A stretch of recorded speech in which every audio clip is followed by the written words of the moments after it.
third leading cause of death, as published in the Journal of the American Medical Association, is MD-directed treatments. This means you go to a medical doctor, an MD. He gives you a treatment and you die from it. According to the United States Department of Health and Human Services, 15,000 Medicare patients a month are killed by MD treatment, and nobody goes to jail. A handful of terrorists fly 2 planes into the Twin Towers. 3,500 people die, and we go to war. But 15,000 people a month are killed by medical doctor treatments, and we don't bat an eyelash. This is because we have been, I don't want to say brainwashed, that's not the correct term, but we have been, for the last 100 years, kind of led into this false belief. You know, I think it was Marcus Welby that started it, that the medical doctor is king and knows everything about everything.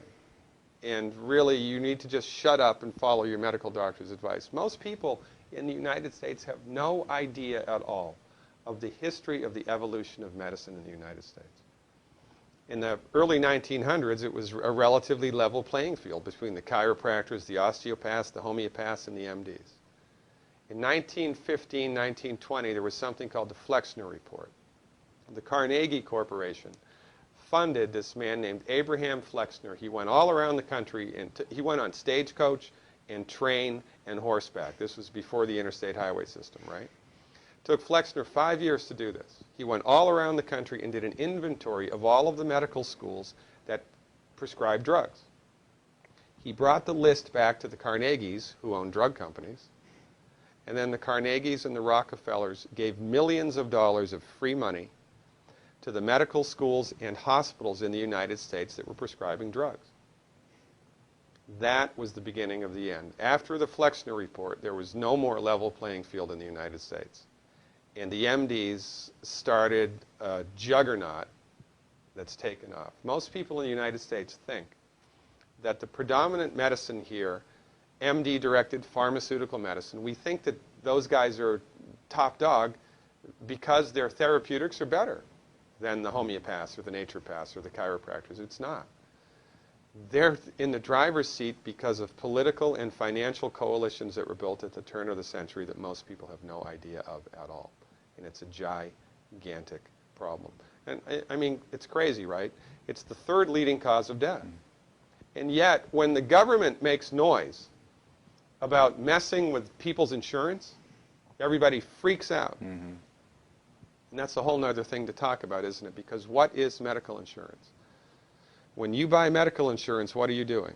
You're betting that you're going to get so sick you will not be able to afford it. Right? Yeah. Right.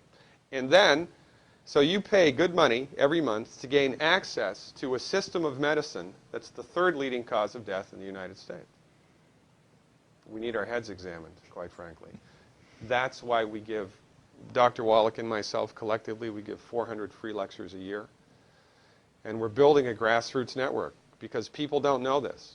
I mean, people, I come to my lectures and they look at me and say, couch potatoes live longer? Medical doctors are the third leading cause of death? You know, what's going on here? We're like the people, you know, in Galileo's time saying, hey, everybody, you know, it's the sun that's at the center of the solar system, not the Earth. Well, hey, everybody, the Earth is round, it's not flat. Or, hey, everybody, slavery's a bad thing. Right? This is we have a social agenda here. Why do we have a social agenda? Because people are suffering needlessly. You wouldn't believe, as God is my witness, you would not believe the things that I've seen people recover from in holistic medicine. The body's ability to fix itself is remarkable. And most of the time, all that the body needs to do that is the raw materials that it needs to do that. And we need to stop eating food that's hurting the body. You know, if you put diesel fuel in an unleaded engine, even if it's a brand new Ferrari, it's going to run like crap if it runs at all. And there's nothing wrong with the car, it just had the wrong fuel. It's the same with the human body. You give the human body the raw materials that it needs, clean up the diet, Superman, Superwoman. And you know, if you don't get to super status, then at least your blood pressure normalizes, at least your arthritis goes away, at least your anxiety and panic attacks go away, and you can sleep through the night.